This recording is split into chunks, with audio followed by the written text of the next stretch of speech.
दिवस पर अपने विचारों को रखेंगे। जोरदार तालियां विनोद सर के लिए।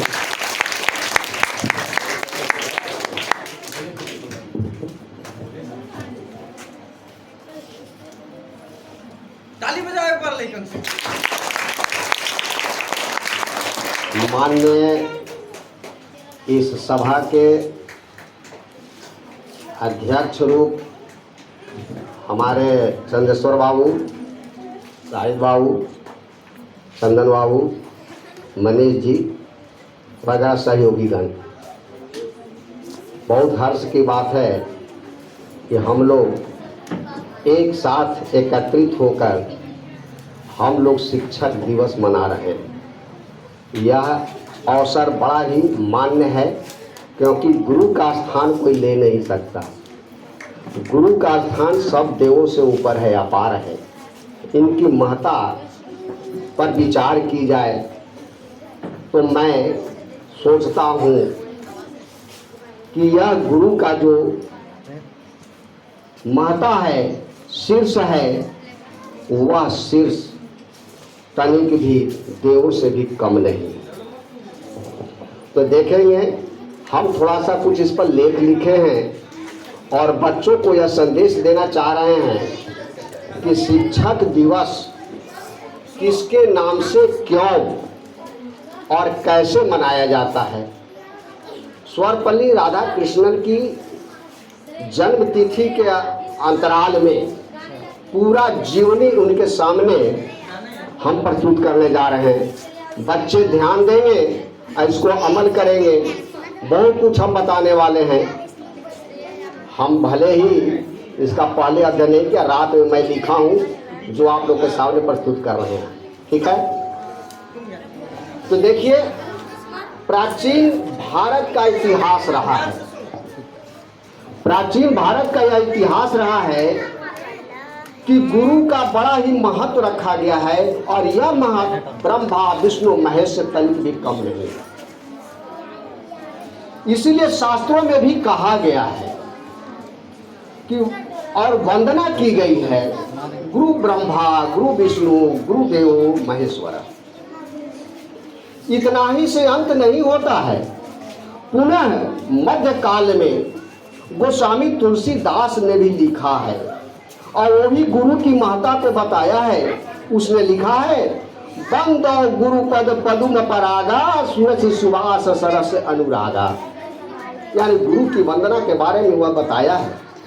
उसके बाद पुनः कबीरदास ने भी इस महत्ता को आगे बढ़ाते हुए उन्होंने भी लिखा और कहा, गुरु गोविंद दोनों खड़े काके लागू पाए, धन गुरु आपने जिन गोविंद दियो बताए। यह बात सत्य है। गुरु की स्थान देवों से भी अपार है।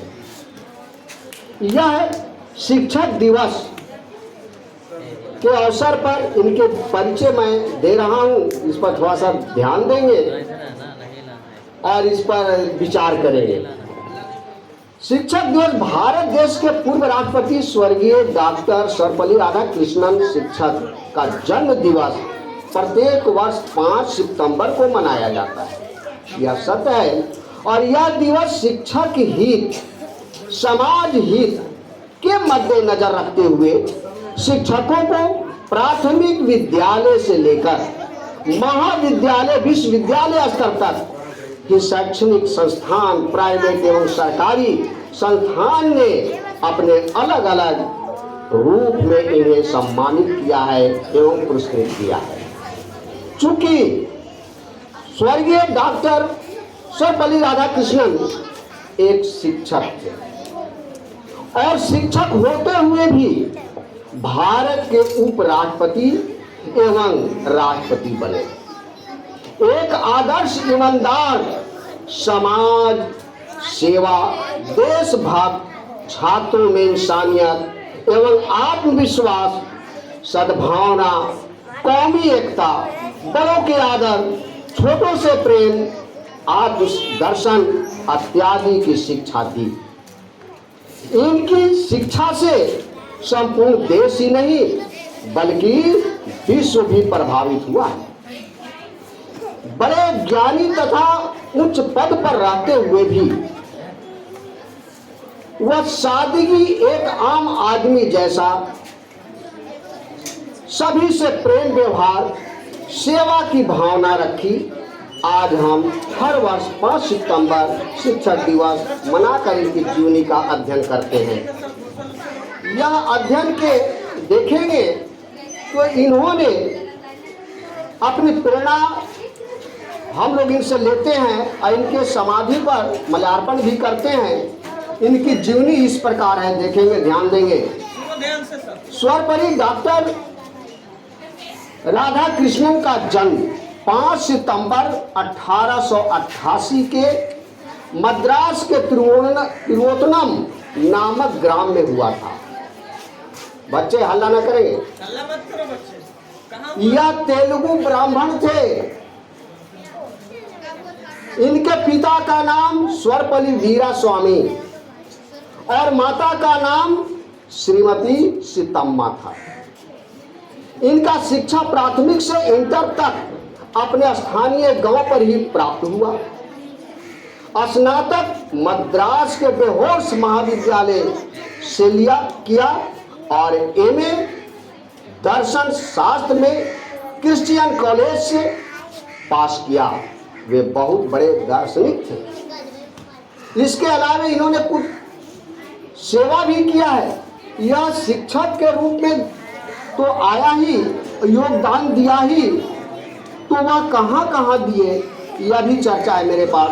तो देखिए, प्रेसिडेंसी कॉलेज मद्रास, मैसूर विश्वविद्यालय कलकत्ता, विश्वविद्यालय विदेशों में भी मैनचेस्टर कॉलेज, ऑक्सफोर्ड, हवाई विश्वविद्यालय, लंदन विश्वविद्यालय और चाइना विश्वविद्यालय में भी अपनी सेवा दे चुके हैं।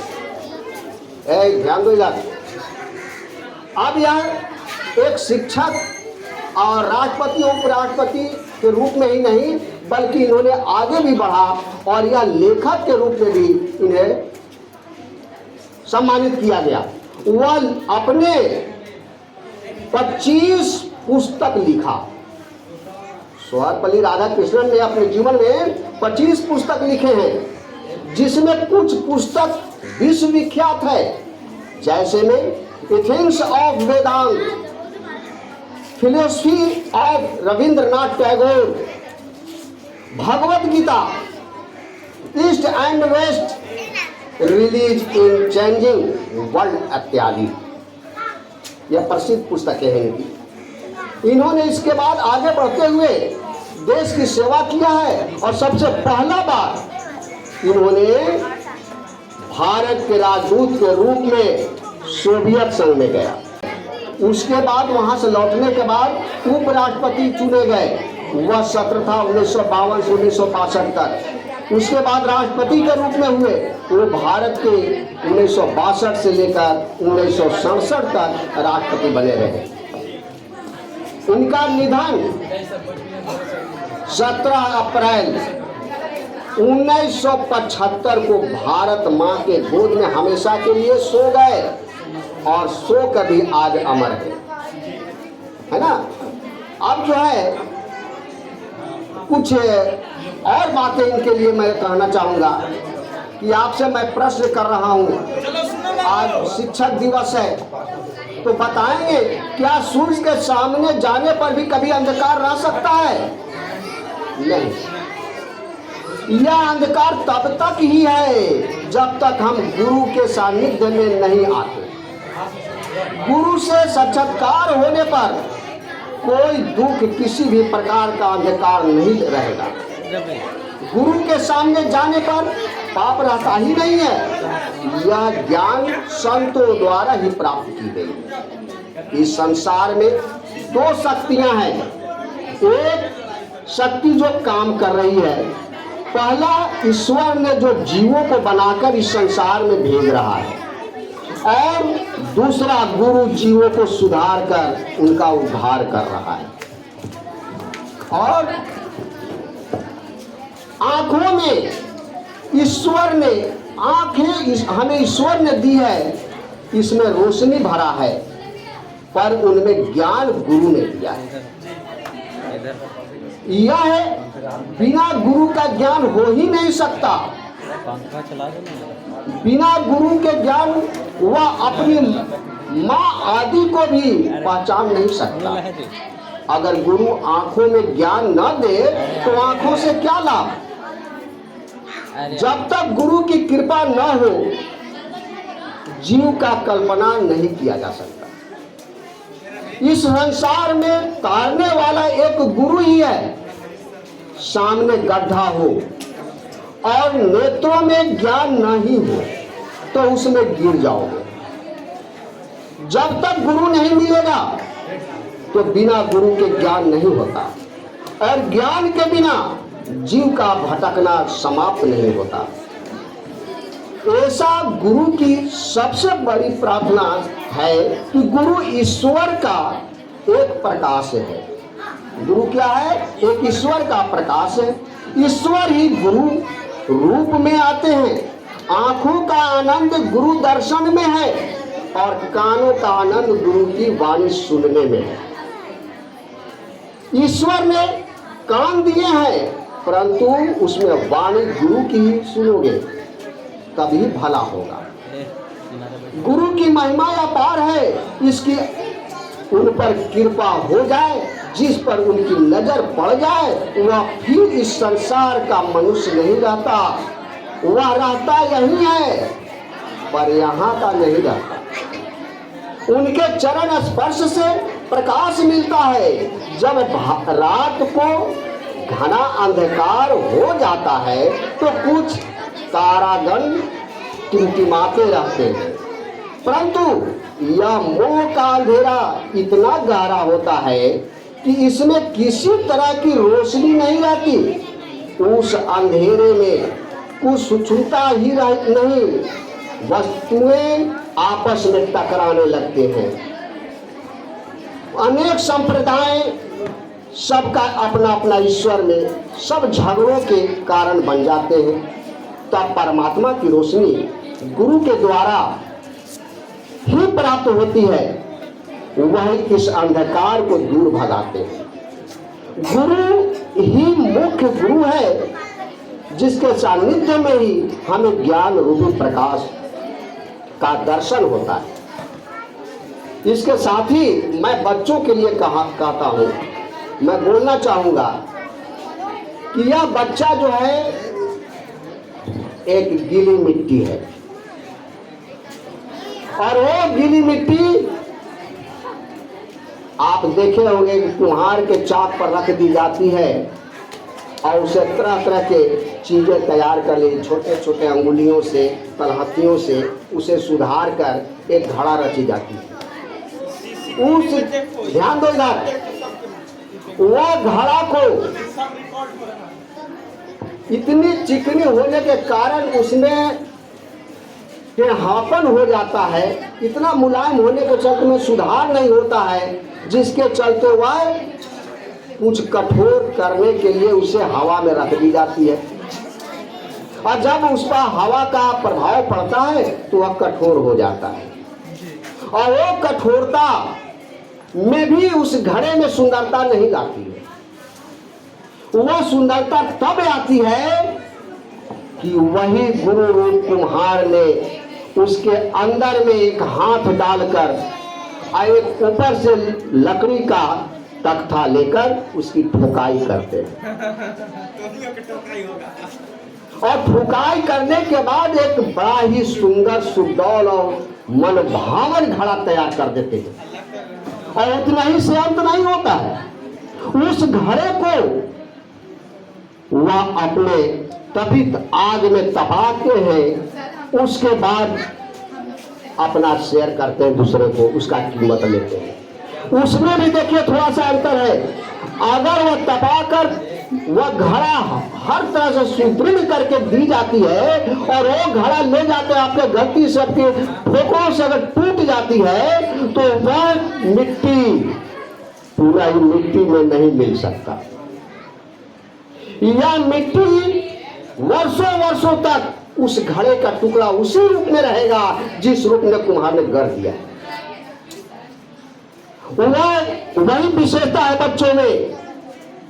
कभी कभी बच्चों को डांट फटकार होनी चाहिए, थोड़ा सा कम से कम सुधारने के लिए से सहारा देना होगा, इसमें बुरा नहीं माननी चाहिए, है ना।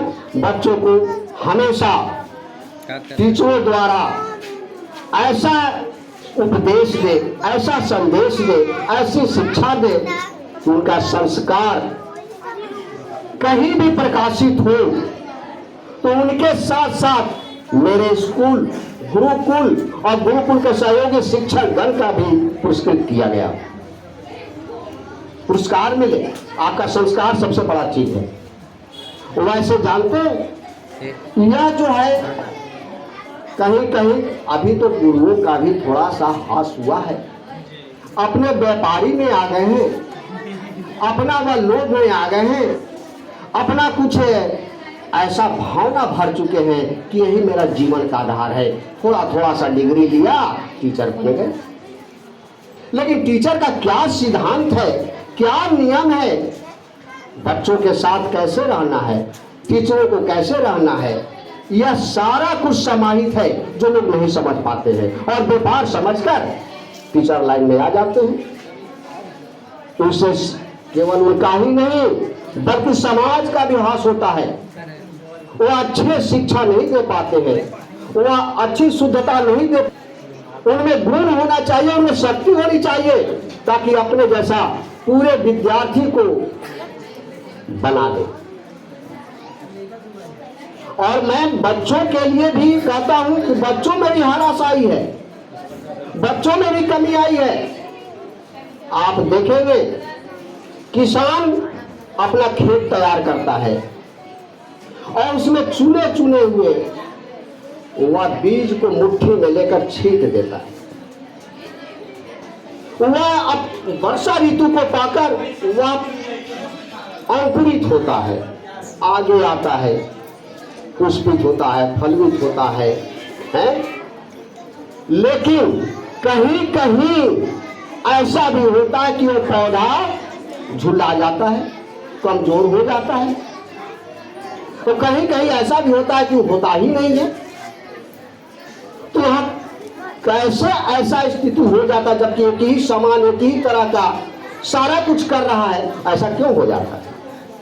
कारण यही है कि वहां जो उत्पादक स्रोत जो है, शक्तियां जो है नहीं दे पाते, जिसके चलते उनका पौधा थोड़ा सा छोटा होता है, फल नहीं देता है, फूल नहीं देता है, झुंड जाता है। वही स्थिति बच्चों में भी है। सभी बच्चों को एक समान एक तरह की शिक्षा दी जाती है और वही बच्चा 1-2% ऐसे हैं जो शिक्षक का नाम उज्जवल करते हैं और बहुत सारे विद्यार्थी हैं जो संभाल नहीं पाते हैं। तो इसमें शिक्षकों की कमी है। जब एक समान एक तरह का हम सब कुछ कर रहे हैं तो उनको आगे बढ़ाने का काम सभी के साथ मिलकर अपने आप में परिवर्तन लाना होगा। बच्चों के साथ मिलजुल कर उनको आगे बढ़ाना होगा, तभी बच्चा आगे बढ़ सकता है। और हम लोग का सहयोग जो है, शिक्षकों का जो काम है वो समाज को आगे बढ़ाना, समाज को शिक्षित करना, ये सबसे बड़ा प्रमुख कर्तव्य है। तो ये सारे चीजें जो है हमारे स्वर्गीय राधा कृष्णन, सर्वपल्ली राधा कृष्णन ने यह सब कुछ लिखा है और मैं इतना बोला हूँ और इसके लिए भी मैं कुछ लिख कर लाया हूँ जो आप लोग देखेंगे, ध्यान देंगे।